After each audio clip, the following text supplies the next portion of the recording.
feel how we said. And my mentor said I sounded like it did. She was like, you sounded better than that. You did sound really good. Like you kind of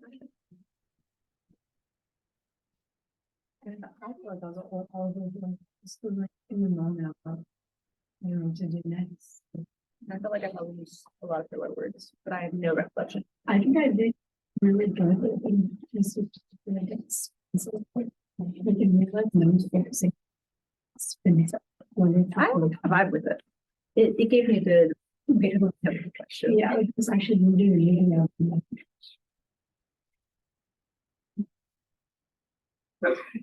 I'm just going to start using the spin cycle in my day-to-day conversations. Hello, people. How are you? Good. I'm gonna get through it. There you go. Yeah, we just had a. All right, let's see if we can in chapter 11 today, talking about conflict.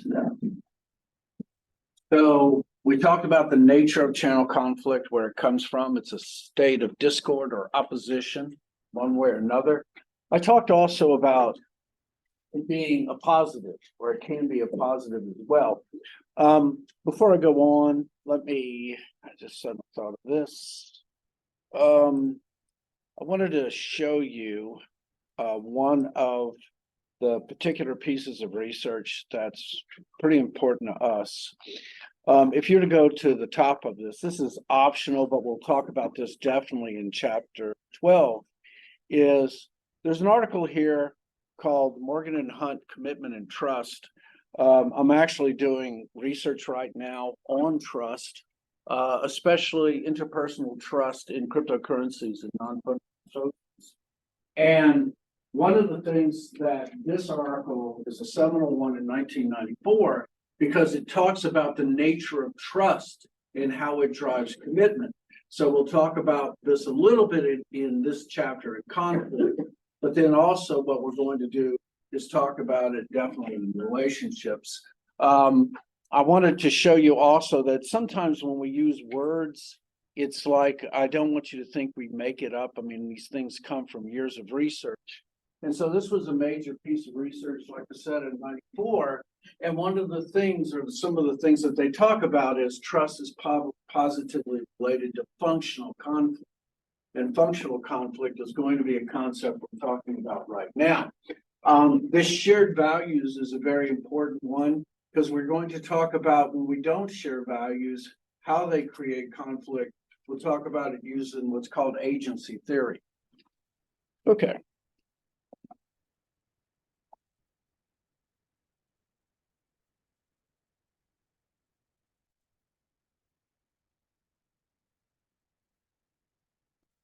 So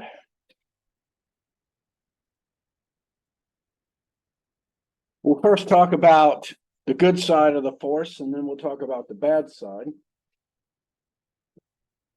The first to mention is that conflict is not necessarily bad. Sometimes conflict can make things better. This is the concept known as functional conflict. You can oppose each other without damaging your relationship if the members recognize each other's contributions and understand that your success depends on others. And that is an extremely valuable and important thing to understand.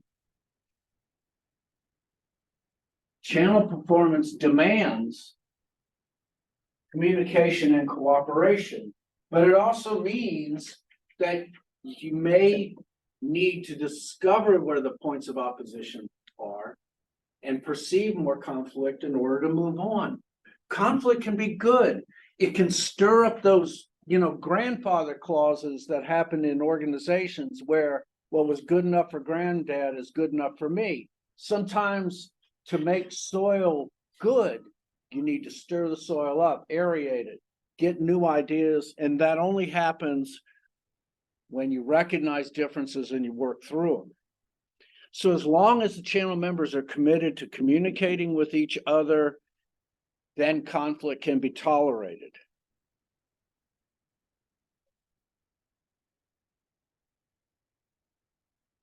It is what's called disputatious, all right?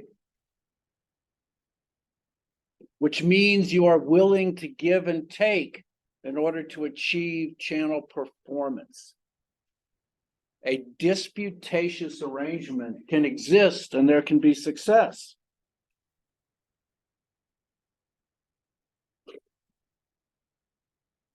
Because what is worse than opposition is indifference.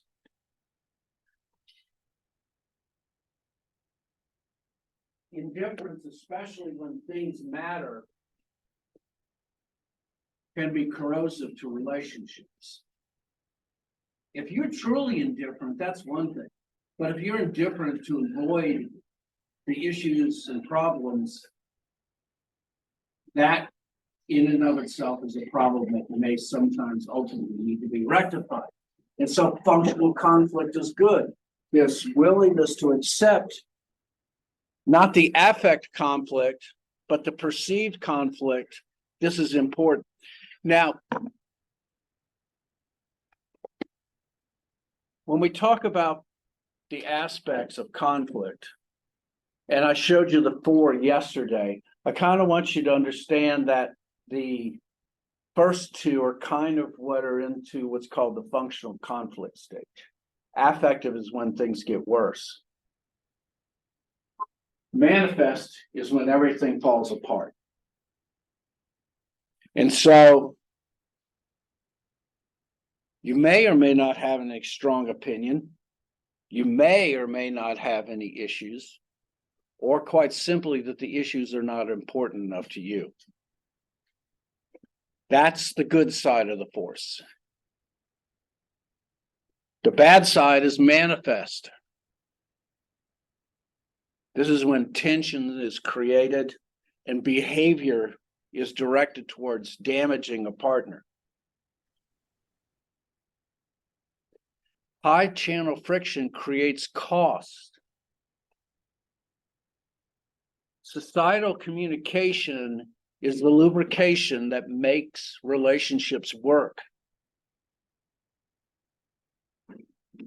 And as conflict increases, those gears start to grind together, and ultimately what you do is you reduce the value. There might be better alternatives if you talk to each other, but you're not talking anymore. And these unsatisfactory relationships decrease trust, which is the major building block of relationships. So you don't have to write about this, but like I said, I'm doing research on trust. I'm a firm believer in the psychological and sociological implications of trust, in that they're built upon 2, one of them which is called cognitive trust, where we have signposts and symbols that basically we accept as being responsible and respect, and that is what builds cognitive trust. There's also what is called affect-based trust, and that is the warmth of the relationship of the interaction between the actors. And I'm a personal believer when it comes to trust that there can be small little, places that we think, but the essence of trust is based upon the individual. Furthermore, if you want to dig into theory, you believe things because you trust them. And that even includes the physics of the day. You believe that the physics of the day controls our realities, and that's how valuable and important trust is.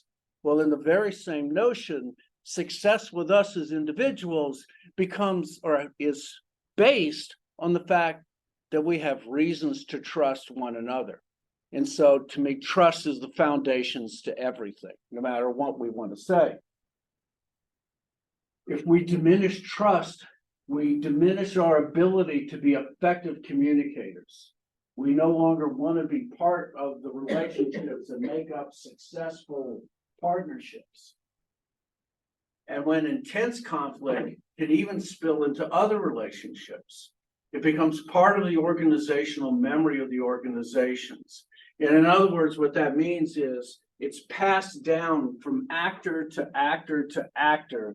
And ultimately, the organizations only know the prejudices that they have built up over relationships, okay?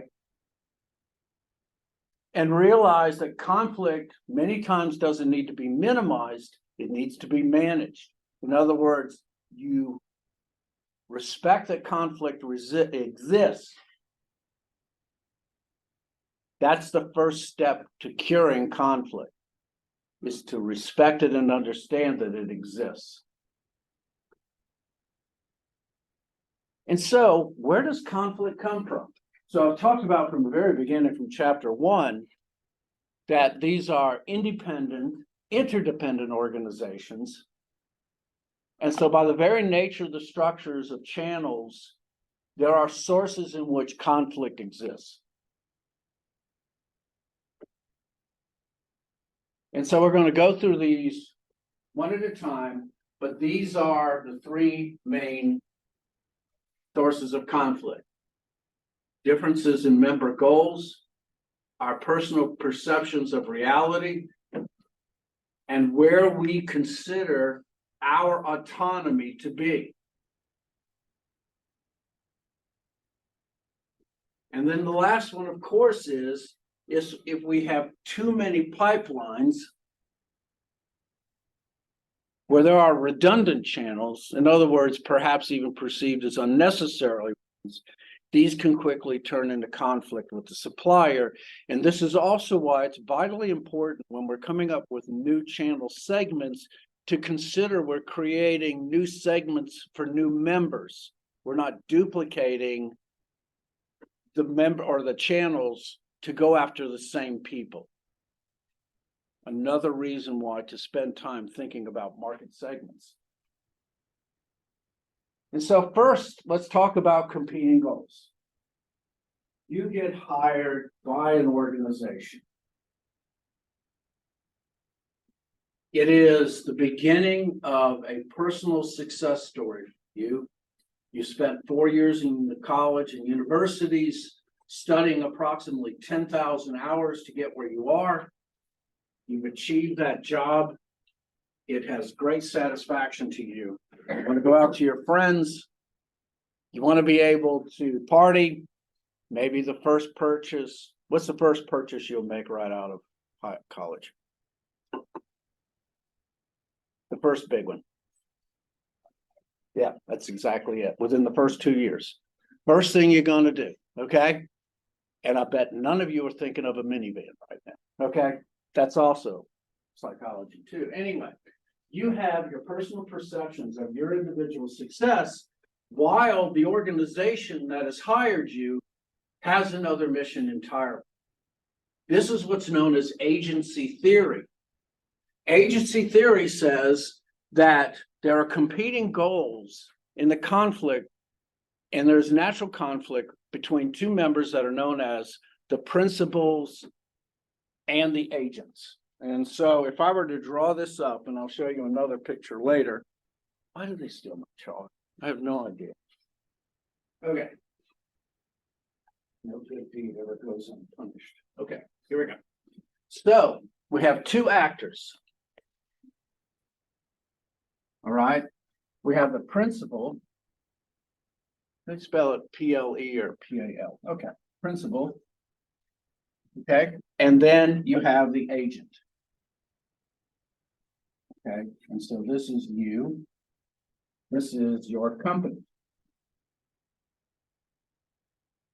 Okay. So the company directs work to you, and there's the expectation that you will perform this work to the best of your ability. The agent is the individual to whom the principal delegates the work. Now, sounds easy, but the difficulty between both sides, the dyad, is that both sides have their own reasons for existence at that point. And so if I were going to make it a little bit easier to see, this is the slide that I would use. So we have the principal who talks to the agent, both of them working in their own self-interest the organization wants this particular individual who they've hired to maximize their performance.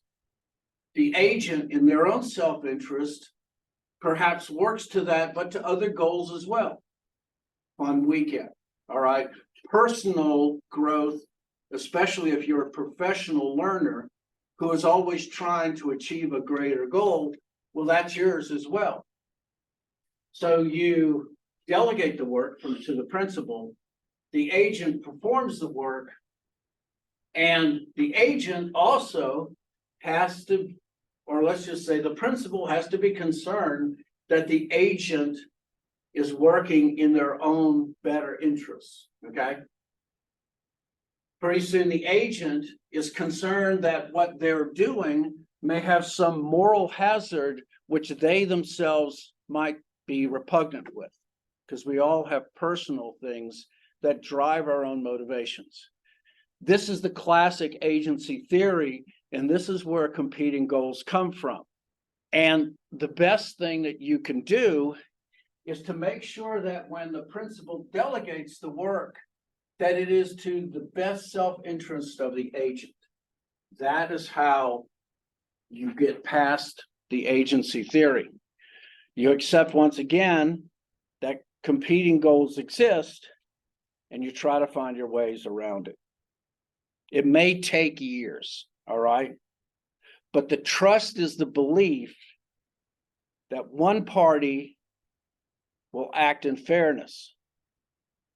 And so what you're hoping as an agent is that the principal is acting in your best interest. The other is that you have differing perceptions of reality. We as members focus on different things. We don't even know if individuals believe in what we do.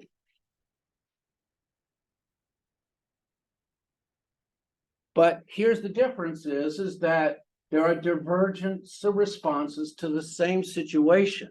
Each one of us may come up with a different or unique solution.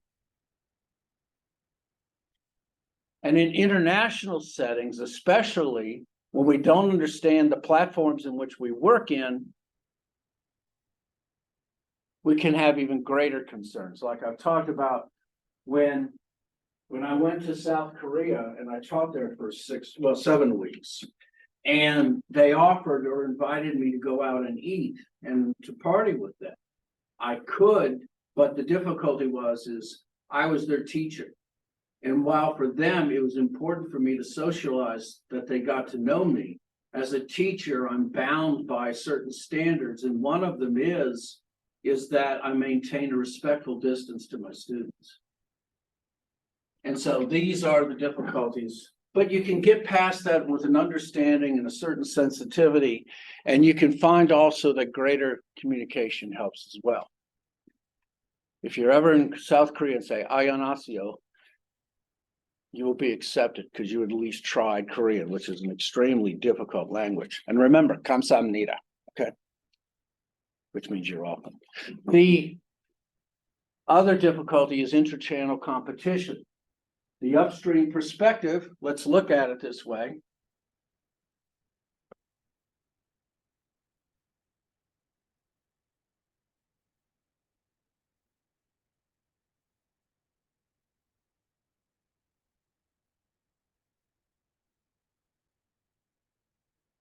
Okay, we're going to leave out the wholesaler for a minute because we'll just look at it this way. The upstream perspective of the manufacturer is, I want to be able to exploit the economies of scale for my class of products and send as many as I possibly can through. Well, I have a problem with that if my downstream members also represent my competition. I wonder, and I'm concerned, how much they really care about pushing my products. The downstream members are concerned in essence because they want to have control, especially over a certain trade area. And yet here you are as a manufacturer, and you're throwing out as many places to push as many goods as you possibly can. Furthermore, the competition on my same level, especially on the retail, can really upset. And so the concern that intensive distribution is going to drive a damaging place, okay?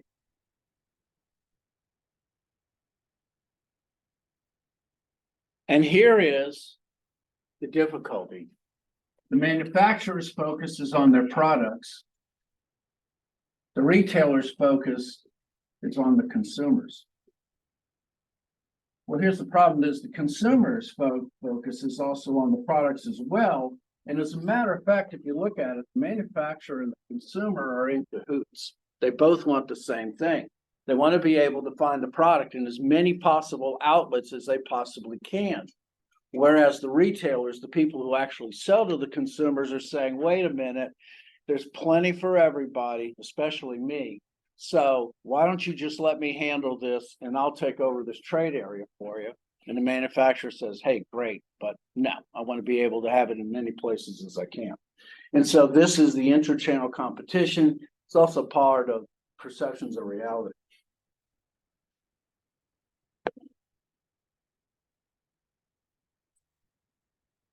So finally, we have this issue with multiple channels. Once again, coming with this, suppliers want to increase market penetration.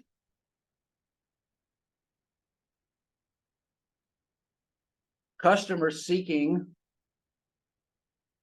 want to be able to go out and find it in as many places as we want. Because the truth is, once I said, is that customers like multiple channels.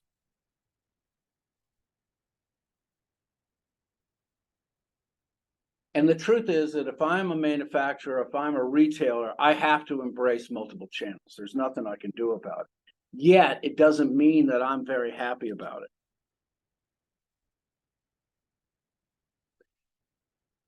Now, the magic, of course, is that the omni-channel has made it easier. And I was reading an article where Walmart is once again going with a major facelift on their website and doing or creating a new app, which even increases the omni-channel ability of consumers, which I think is a great idea. And ultimately, that will give the retailer a chance, let's just say, to catch up. All right.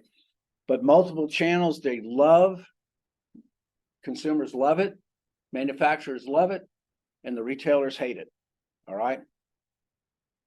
Conflicts will always happen when multiple types of channels present the supplier's product in the same geographical, let's just say, trade area.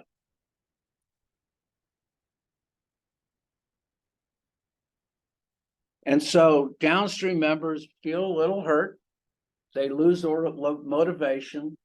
They may want to withhold support because they want to reduce the per dollar that they have to invest. And so that hopefully will increase their profit margins on those particular goods.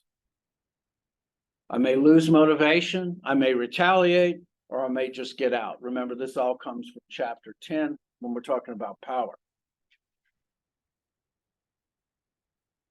And the problem with this also is suppliers don't understand because they don't live in the world of the retailers. They see the markets as distinct, unique, they're well behaved.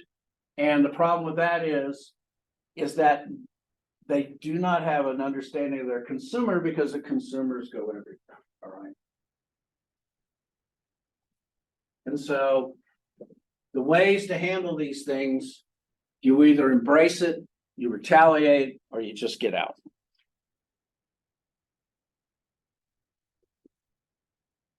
Well, are there ways of getting around it? Well, you can support multiple markets without increasing conflict. And one of the ways is simply if you're in an expanding economy. As markets grow, there's room for everyone. There's the belief that everyone gets a piece of the pie. It's also important when markets believe that product categories are differentiated. So if there is a consistent place or unique position where certain products are sold, the hope is that you don't perceive as there's conflict in there. So if it's a differentiated market, you got a better chance. But having said that, markets don't necessarily compete with each other. So in the 30s, Coke came out with a 6.5 ounce bottle. 6.5 ounce, 6.5 ounce, spit it out, 6.5 ounce bottles were interesting because they were the exact size that you would need to pour if you were going to do a bourbon and Coke. One of the reasons why the 6.5 ounce, the other was Coke was kind of cheap. RC Cola of North Carolina came out with a 12 ounce bottle. And as soon as RC came out with a 12 ounce bottle, Coke said, hey, that's a great idea. I know a good idea when I steal one. And they came out with a 12 ounce bottle. Okay. And that's how 12 ounce bottles became standard across the industry. Now, there had been works on dispensers for years, to be able to put up and basically allow you to buy one Coke at a time. And so Coke decided that they were going to put their dispensers outside of supermarkets. Just were starting to become a thing beyond the standard neighborhood stores. And there was a lot of opposition from the vendors, naturally, because they believed that the vending machines were in competition with the Cokes that were being sold in the store. Once again, this is an example of power, because Coke could do whatever they wished, and they made the stores an offer they couldn't refuse to put them in front. And what the stores found was the people who were buying Cokes from the vending machines were different from the people who were buying Cokes in the store. The Cokes at the vending machines were buying Cokes one at a time, ice cold. If you've ever been in 98 degrees in the summer in Mississippi, you love them, all right? But they're different from the individuals who are in the stores and buying a 6-pack. That's an important thing. Multiple channels do not automatically compete, especially when you consider that they are after a different market segment, okay? And furthermore, multiple channels can help one another by building primary demand. So you were at the speech last week, okay? One of the things that, oh my gosh, I forgot her name already. Anyway, one of the things that she talked about was she was pushing Stanley to use influencer marketing to be able to help everything else, okay? And I just love the way she just pushed those doors down and finally got them to agree. And of course, everybody owns an idea when it's great. But once that happened, everything across their entire market expanded as well. And this is an example where multiple channels can build demand if you're using if you do them in a correct way. And so multiple channel conflict exists, but it doesn't have to be that way.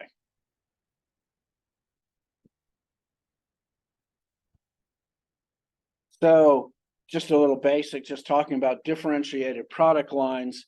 Let me also add this: when you're managing multiple channels and using differentiated product lines, I think this is where you see Walmart comes in.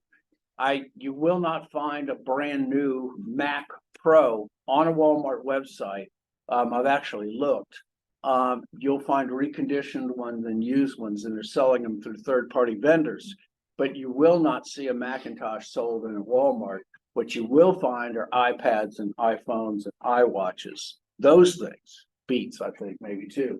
So what it means is you have differentiated product lines for different groups of retailers, and that kind of helps you manage multiple channels. And that avoids that whole problem of conflict. So as I said before, you have a flagship store that sells one very powerful product line, which is what Apple does. And what you try to do is you differentiate that by the customers that go to those particular stores.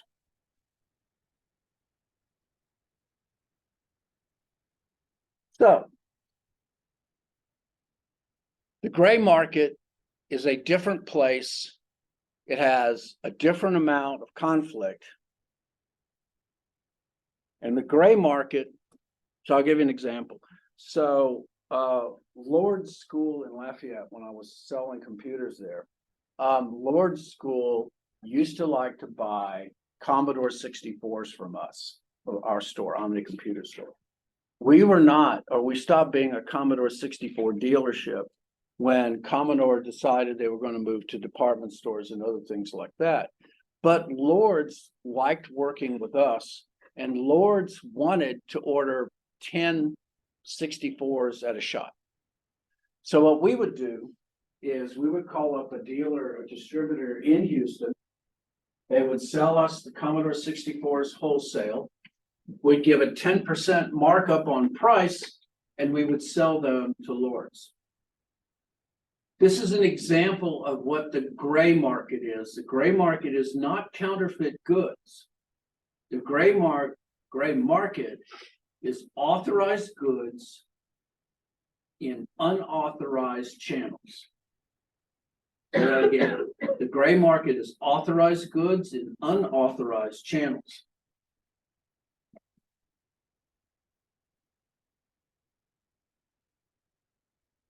The gray market helped us to maintain, even expand it a little bit. The old Commodore 64s had this issue where the floppy disk drive, a 5¼ inch drive, pin was made of plastic, all right? And so after, I think, 1,000 hours of reads on those read heads, the plastic pins would go out. We used to advertise, we'll fix it for good for $50. And all we did was we just take it, we'd take a steel pin, which we bought in bulk, and that would fix the drive forever, okay? That's one of the ways where you can be a gray market dealer and actually make money off of. Now, this is not an arbitrage, all right? Arbitrage is something different. This is what's called an import-export house. And let me kind of show you what this means. Let's see, where am I? There I am. So arbitrage, okay? So an arbitrager is someone who makes a profit from the imbalance of asset prices in different markets. Not only that, but markets which they are forbidden to. So an example of this is that China makes iPhones of a certain type, but those particular iPhones cannot be sold in China. But what happens is that an arbitrager in Taiwan, let's see, where's my very bad drawing? Okay, so this is my very bad drawing of China on this side, there's Taiwan on this side. And what happens is China ships it to an arbitrager in Taiwan. The arbitrager in Taiwan ships it right back and sells it off the market in China. The goods that they couldn't get themselves, but they can get through an arbitrager. And so this is what they do. They just basically ship from one place to another, and that's how it works. And Warren Buffett actually started making money off of this. He realized that he could buy a 6-pack of Coke for 25 cents, and then he could sell that through his neighborhood. This is once again where the service supplied is less than the service demanded, and Warren Buffett patched up on this. This is when you drive to a wet county to get drinks and drive, you get it. Anyway, so arbitrage and the difference between that and a gray market.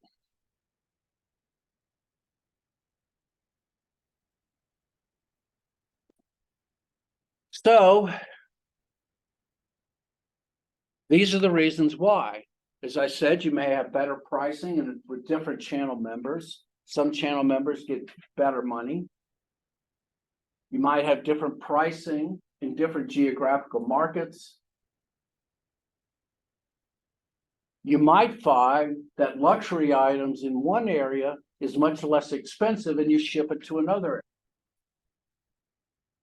And so these are examples of gray markets. Well, the problem is, one, enforcement is not easy, even though it is a source of conflict. But the problem is especially when it comes to this, is who's the victim? Is the victim the manufacturer who's selling more products? Is the victim the consumer who's buying what they want? Is the victim the middle person? Well, no, middle people are making money as well. And so this is the difficulty when it comes to enforcing gray markets, is quite simply is the victim tends to be limited. And also the other fact is quite simply being a victim with crime, you have very few individuals who are pushing it for its own sake. Even the manufacturers don't necessarily push it because they're selling more products. So why should they care? All right. Now, you may be violating laws. You may also be violating competition laws within those countries that have tariff protections. That's also possible. But once again, what usually happens with gray markets is the legal side kind of looks the other way. All right. So gray market's going to remain common. They're going to stay that way. All right. So we have all these sources of conflict. How do we minimize them?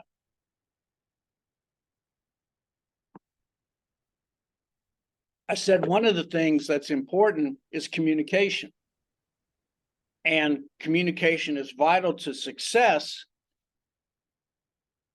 And we said before that we can't minimize conflict, but we got to manage it.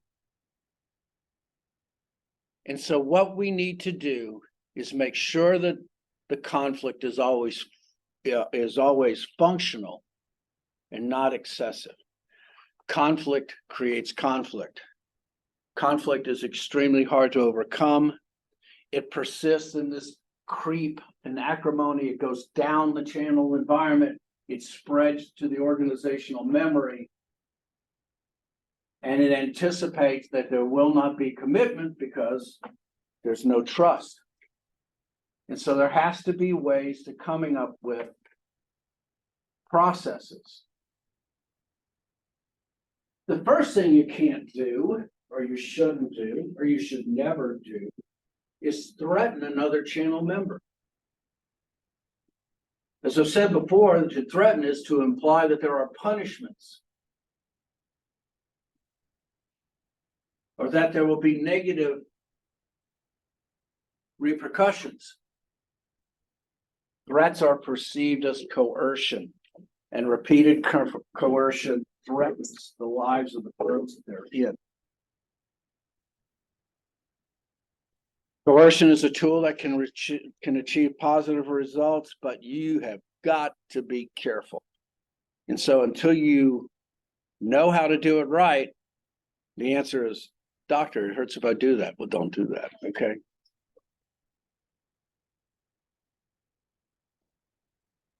And so, what is the way that you do it?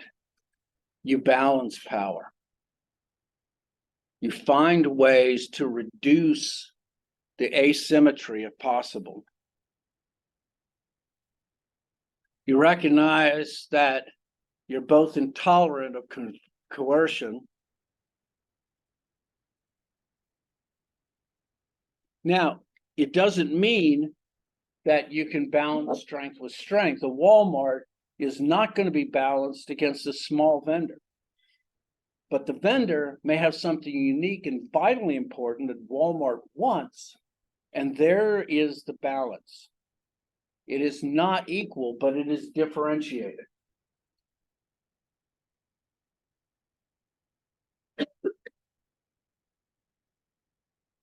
And so it's a little different also in B2B. Coercion does exist, but it's kind of an equal tool. And once again, if any of you are going into sales or going into the B2B world, get trained first. But there needs to be some kind of balance in your power.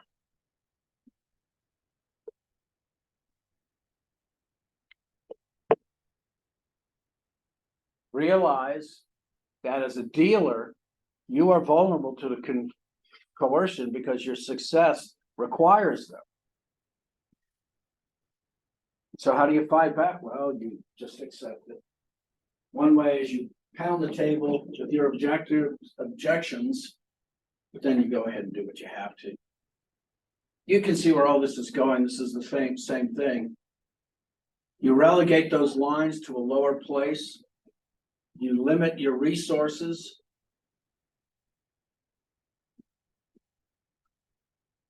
Or the most important of these five, possibly the best question, is to constructively discuss this with the supplier.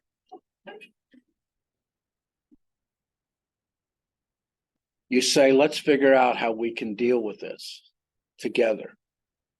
You create a system-wide goal, not per individual. And ultimately, what you hope to do is be able to achieve some success.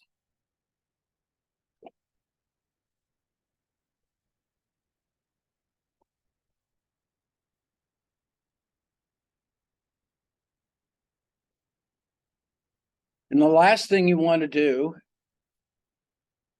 is you want to avoid something known as unfairness. To being perceived as not being treated in an equitable manner is a relationship acid.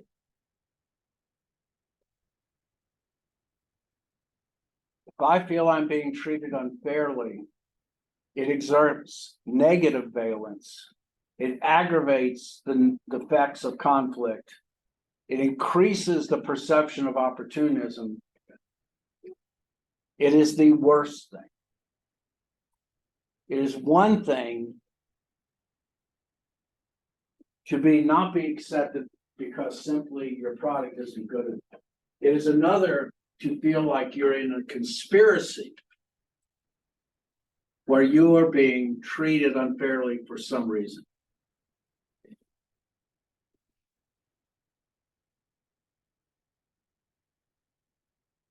These actions can be by channel members who wish to take advantage and receive an unfair share. And what happens once you be perceived, the channel members will seek retribution. The seeking of retribution will start a negative spiraling effect that it becomes very difficult to pull out of. Samsung for decades had three of the most important chips that are in an iPhone were created by Samsung, while at the same time Apple was suing Samsung. Okay. Well, what ultimately happened is Apple felt like they could no longer stay solvent. Apple has actually redesigned their machines to use different chips now. So that's the way life is. Perceived unfairness aggravates all of those effects. Okay, so that is how we minimize the stress, how we minimize the conflict. The last part of this is how do we resolve it? What are our active skill sets that we've got to reduce conflict? And so these are actual strategies that are being used that you can use yourself, okay? The first is that you not only recognize that conflict exists, but you institutionalize it in your organization.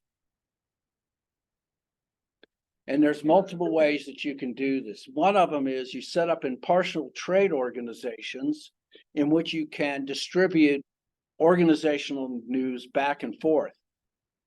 The Mississippi Forestry Association for years has put together by tree farmers who have these trade organizations which help them resolve conflicts. Another way that you do it is you create third parties and boards of arbitration and mediation. We'll talk about these in a few minutes, okay?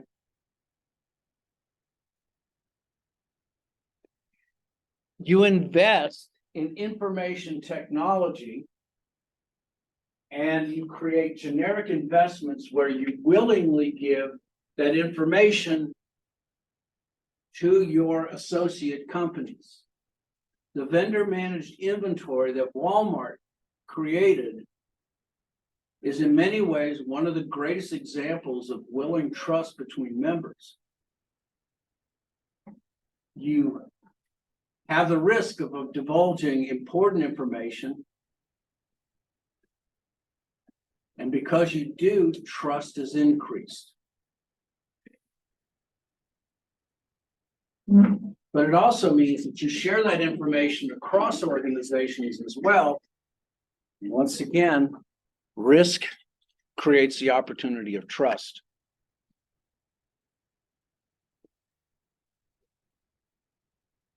Another is you create third-party mechanisms. When it is impossible for you to come up with a way of reaching agreement, sometimes someone else needs to be brought in. Now, there's two ways you do it: mediation and arbitration.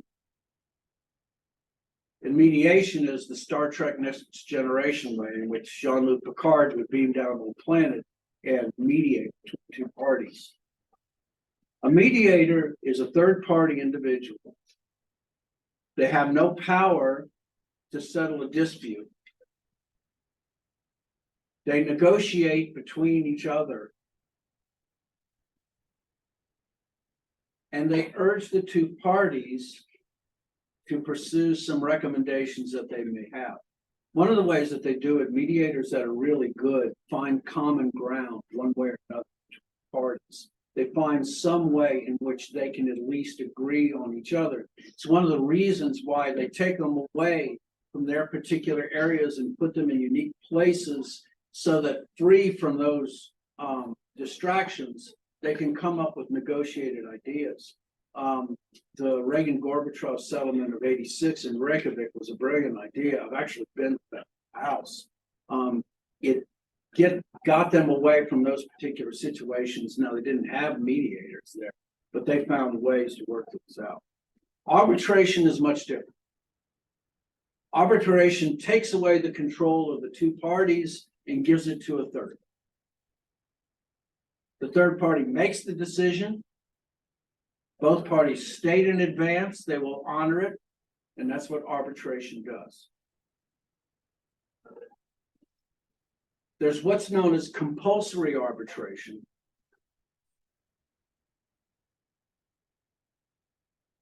This also generally, compulsory arbitrations are in industries that are considered vital to the national interest.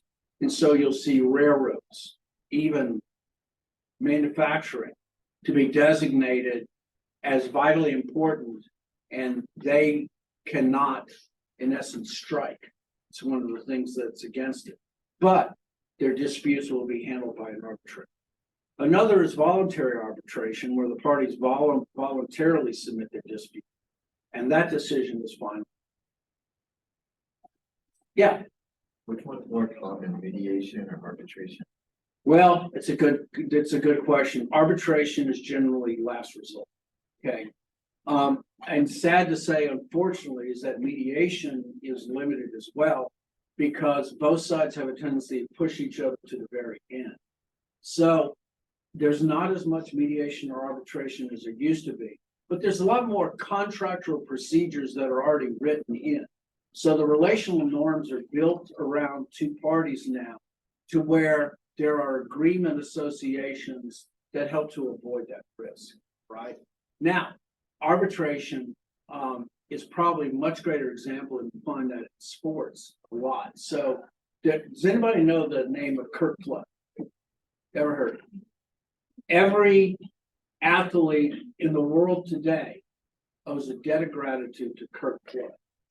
In 1968-69, Kurt Flood was an 7-year veteran of the St. Louis Cardinals. They had won 2 World Series. And Kurt Flood decided he was going to give up his career by arguing for free agency in baseball. Before this, baseball contracts were binding to the point where your professional career was literally owned by the ball club that hired you. You could not move from one place to another. Your only hope was a trade, and the owners were the ones that controlled the salaries. Kurt Flood said basically, no, I have the right to my own life. I have the right to control my destiny and what I make.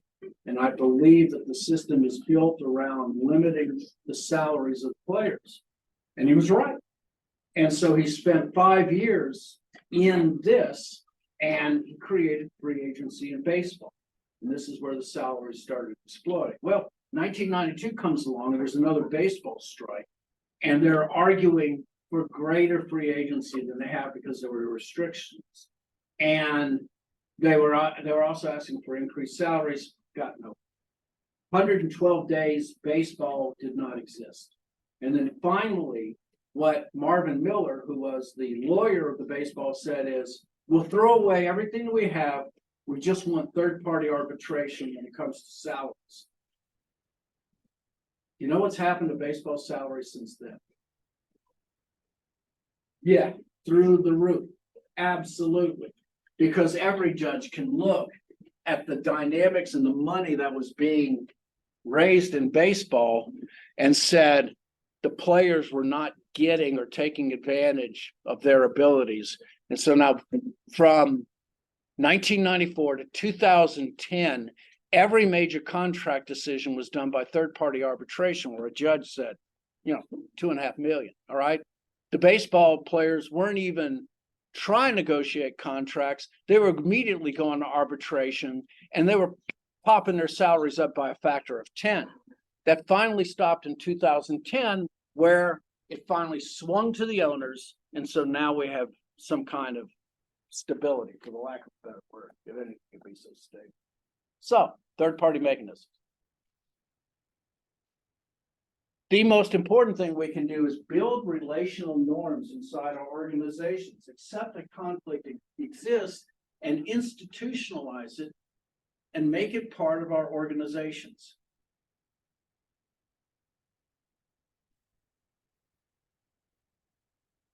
We find ways of working out our differences together. We have norms that come out of daily interactions in the people that constitute the channels, and we find ways of making it just part of everything that we do.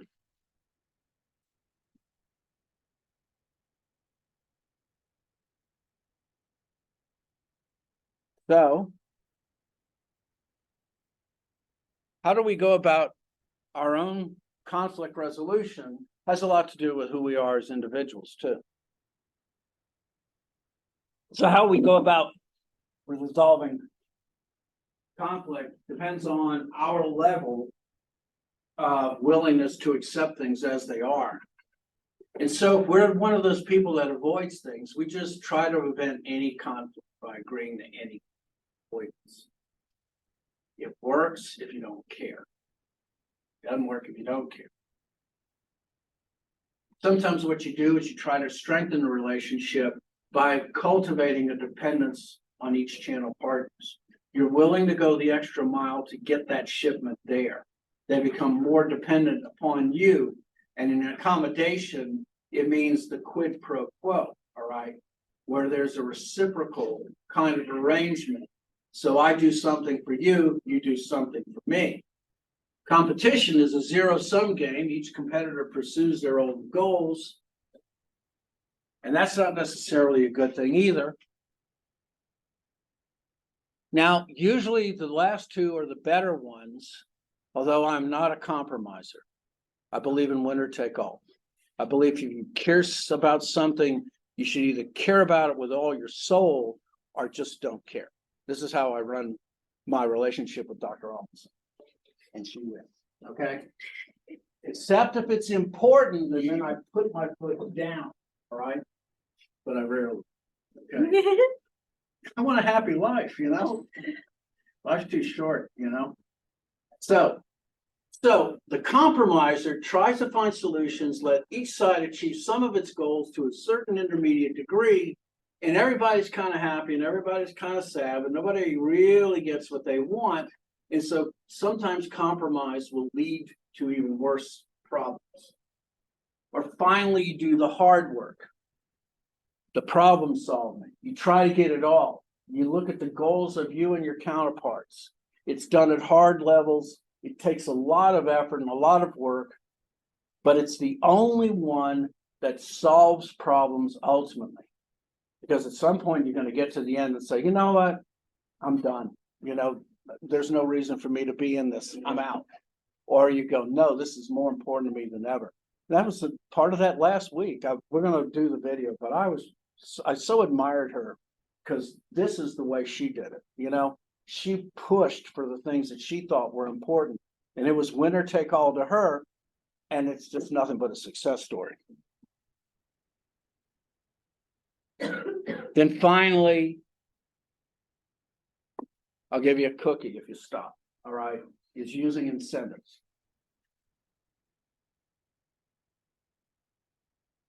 You provide economic incentives to be able to get or push to find some agreement.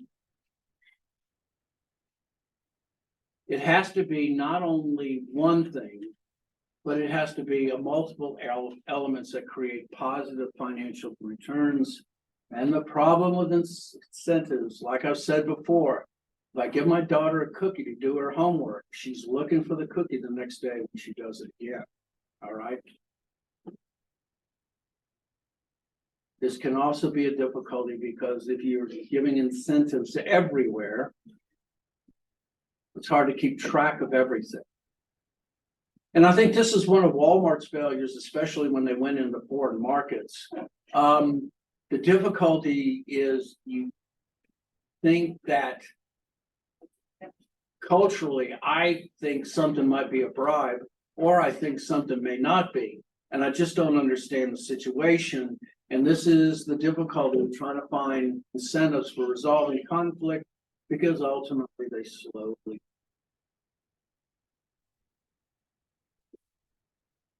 So if I'm going to go out there and I've got conflict with someone, I either care with all my heart to the point of the very end, or I'm going to give up and say, forget it, ain't worth it. Life's too short.